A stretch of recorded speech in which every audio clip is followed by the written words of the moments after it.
Dan kita akan langsung membahas bersama Ketua Umum Komunitas Pasien Cuci Darah Indonesia, Tony Richard Samosir. Pak Tony, selamat malam. Selamat malam, Pak Iqbal. Dan Koordinator Advokasi BPJS Watch, Timbul Siregar. Pak Timbul, apa kabar? Baik, Mas. Mas Iqbal, selamat Baik. malam. Selamat malam, Tony. Mas. Malam, Pak. Pak Tony, jadi apa saja laporan yang masuk ke KPCDI, dampak yang paling dirasakan oleh pasien akibat penonaktifan BPJS ini?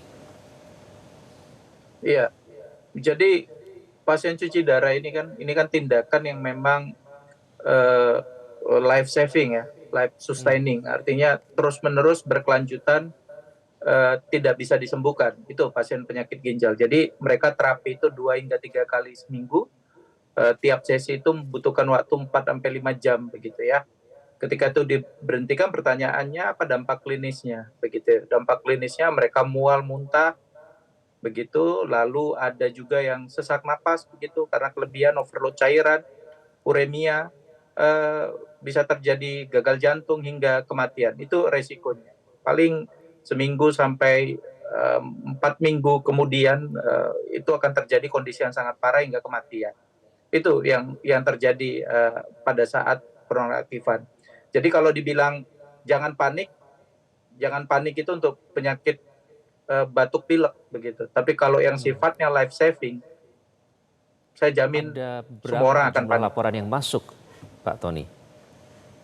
Gimana, Mas? Ada berapa jumlah laporan yang masuk hingga saat ini? Iya, laporan yang masuk ke kita itu sekitar 200 orang begitu ya, yang masuk bahwa menekankan bahwa PBI mereka memang sudah dinonaktifkan dan mereka tidak bisa cuci darah.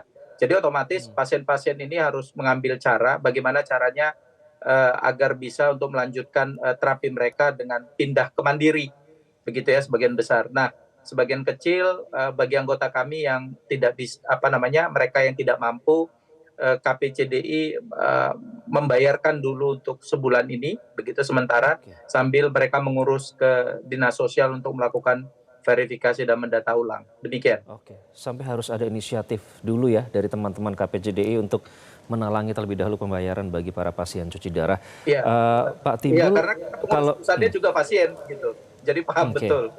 Oke, baik. Pak Timbul, kalau kita melihat ini sebenarnya kalau yang dinyatakan oleh Mensos ini kan semangatnya baik ya kalau menggunakan data tunggal sosial ekonomi nasional supaya ini tepat sasaran karena ditemukan memang ada beberapa yang tidak menerima ini masuk dalam peserta. Namun banyak juga orang yang benar-benar miskin yang belum terdaftar.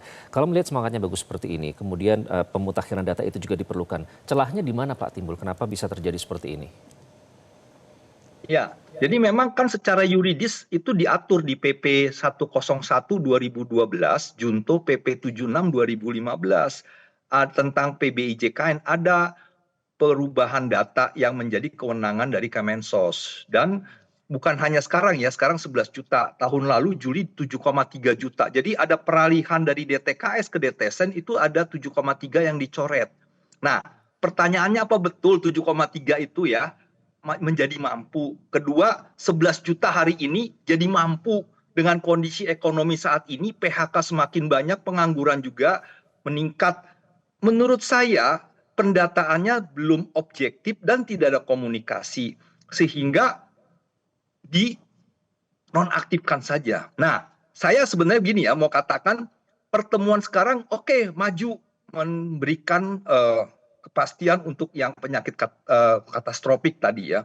Tapi sebenarnya ini bisa tidak terjadi lebih heboh, tidak terjadi kehebohan bila ya Menteri Kesehatan, Menteri Keuangan, Menteri Sosial membaca pasal 4 PP 101 2012 yaitu melakukan koordinasi sebelum menetapkan data yang dicoret.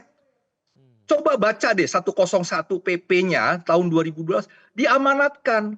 Nah, sekarang saya yakin nggak ada koordinasi. Baru sekarang Menteri Sosial ngomong A, Menteri Kesehatan ngomong B. Nah, ini kan harusnya bisa diantisipasi. Selama ini kan juga Kementerian Kesehatan sudah concern untuk bagaimana penyakit-penyakit katastrofik itu tidak diputus penjaminannya. tapi dibiarkan. Nah, harusnya sebelum ada keputusan Menteri Sosial nomor 3 2026, dia ngomong dulu ke Menteri Sosial, ke Menteri Kesehatan, Pak Menkes, Pak Menkeu begini. Nah, artinya harusnya bisa diantisipasi, jangan dinonaktifkan yang penyakit-penyakit kronis. Nah, ini kan yang terjadi, dibiarkan akhirnya terjadi penonaktifan yang akhirnya masyarakat kaget. Nah, Kaget, apalagi tentunya ini ke depan tidak hanya 3 bulan. Maksud saya perbaikan di PP 101 junto PP 76 ini, ketika ada perubahan data, cleansing data, lakukanlah secara objektif data yang ke rumah tangga itu. Benar gak dia miskin, benarkah dia sudah mampu. Kedua, komunikasikan Bapak, Ibu, bulan depan, jadi kasih waktu jeda 1 bulan. Bulan depan kami nonaktifkan ya, karena Bapak sudah mampu. Nah, bagi masyarakat yang merasa miskin, dia punya hak jawab. Kami masih miskin, Pak. Bagi masyarakat yang sudah mampu, dia punya tapi ada peringatan begitu ya Pak Timbul ya. berpindah. Tidak ujuk-ujuk Berpindah tiba di menjadi rumah peserta sakit. mandiri. Tiba-tiba ujuk-ujuk di rumah sakit Sehingga dia dikasih tahu tahunya tidak ada. sebulan sebelum dinonaktifkan. Nah, ini yang memang memastikan kepesertaan itu tidak terputus. Kalau sekarang dibiarkan terputus sehingga masyarakat bingung, kecewa, dan marah-marah. Dan kemudian Karena juga kalau kita harus melihat ke Dinsos. soal pemutakhiran data itu sebenarnya sudah dipetakan, bahkan Menteri Kesehatan sudah menyatakan pada November 2025 tahun lalu bahwa ada kelompok yang tidak berhak menerima, tapi menerima, bahkan ada pasangan selebritis juga saat itu yang heboh dan viral karena menerima BPJS tingkat 3. Mas Tony, tadi menarik poin yang disampaikan oleh Pak Timbul soal berbagai faktor yang yang mempengaruhi kondisi ekonomi seseorang. Nah, bisa jadi atau mungkin juga dari laporan yang masuk, apakah ada atau mungkin banyak yang sebenarnya secara faktual mereka ini tidak mampu, tapi menurut kategori atau klasifikasi dari pemerintah mereka itu mampu dengan berbagai faktor yang mempengaruhi kondisi ekonomi saat ini, Mas Tony. Banyakkah kasus seperti itu? Iya, begini Mas Iqbal, saya mau mengkritisi pemerintah ini ya, untuk menjadi masukan buat pemerintah juga. Pendekatan pemutahiran data PBI yang dominan itu masih berbasis sosial ekonomi. Itu yang harus dipahami. Ya, pendekatan berbasis DTSN itu saat ini belum secara optimal mengintegrasikan indikator kerentanan medis kronis sebagai variabel dalam menentukan kelayakan PBI. Ini yang menjadi konsentrasi kita. Begini ya, kalau penghasilan kita 2 juta, si A 2 juta, lalu si B 2 juta gajinya, begitu ya, pendapatan mereka. Si B ini dengan penyakit kronis, tentu nggak seimbang, begitu ya. Mereka masuk dalam kategori desil 6, katakan desil 7, begitu. Nah, sedangkan yang penyakit kronis tadi ini, dia kepala rumah tangga, dia kan tentunya pengeluarannya jauh lebih tinggi dibandingkan si A ini. Ini yang harus menjadi perhatian. Dia transport ke rumah sakit, dia membeli obat, dia kebutuhan emergensi dan lainnya. Terus dia sudah tidak bisa bekerja secara optimal lagi. Ini harus menjadi variabel-variabel ini harus menjadi masukan buat pemerintah untuk mengukur.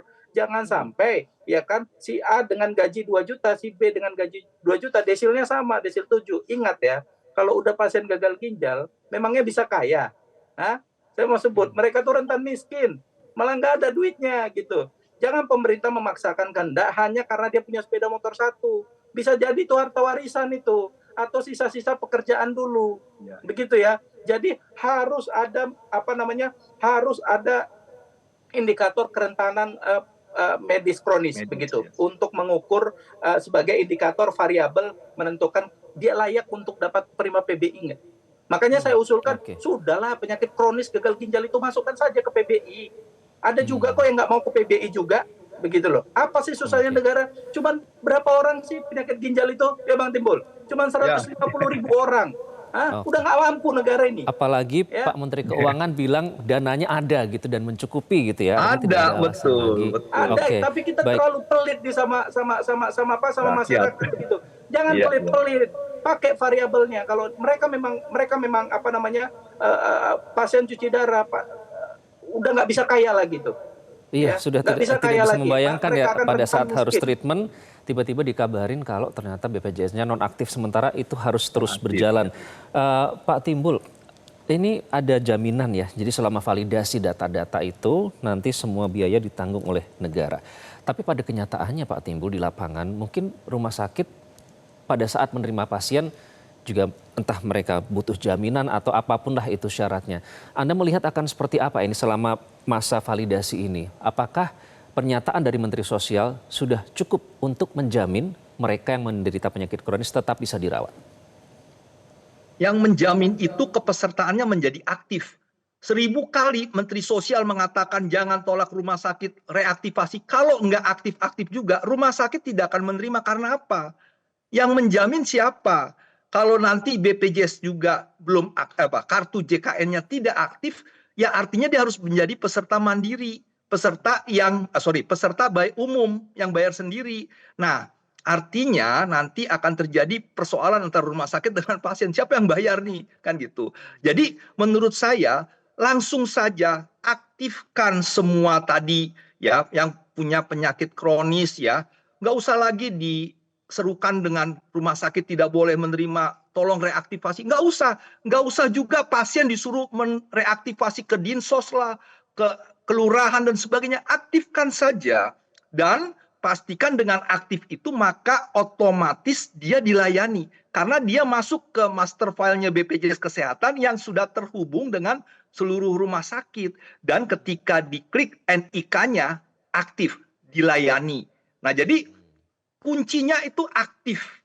Kalau nggak aktif, 1000 kali dia ngomong tetap nggak bisa dilayani. Nah jadi kembali persoalannya adalah bagaimana sekarang jangka pendek ini aktifkan. Ya kalau saya lebih maju lagi sebenarnya berikan SK 3/2026 itu direvisi ya, direvisi untuk memastikan hak orang. Jadi tidak hanya kronik menurut saya, penyakit-penyakit lain yang rutin itu juga diberikan supaya mereka punya hak untuk mendapat layanan. Nah, tinggal prosesnya dilanjutkan cleansingnya. Cleansing ini yang objektif dan berkomunikasi lah dengan masyarakat supaya tidak mereka kecewa, kecelek dan sebagainya. Nah ini jadi persoalannya adalah aktifkan saja langsung dan mereka bisa mendapat layanan seperti itu. Nah ini juga nih tentang kriteria kemiskinan. Kemarin BPS mengeluarkan rilis bahwa angka kemiskinan itu di angka 3 juta setiap rumah. 3 juta berapa gitu ya. Di bawah 3 juta itu miskin. Ya, nah Pak Timbul, itu waktu yang kita sudah habis, Pak Timbul, kalau mungkin kita lihat bisa bersambung di diskusi ya, selanjutnya ya. Ini topik yang itu. cukup menarik, namun durasi kita sudah habis. Ya. Terima kasih Pak Timbul. Terima kasih. Soal surat keputusan juga saya kutip sedikit, Mas Tony sudah diwawancara perlu surat keputusan agar rumah sakit tetap melayani pasien cuci darah PBI nonaktif dengan SK itu. Pasti ada jaminan. Terima kasih Pak Timbul, Mas Tony, semoga semua dalam keadaan sehat. Jelajahi cara baru mendapatkan informasi. Download Metro TV Extend sekarang.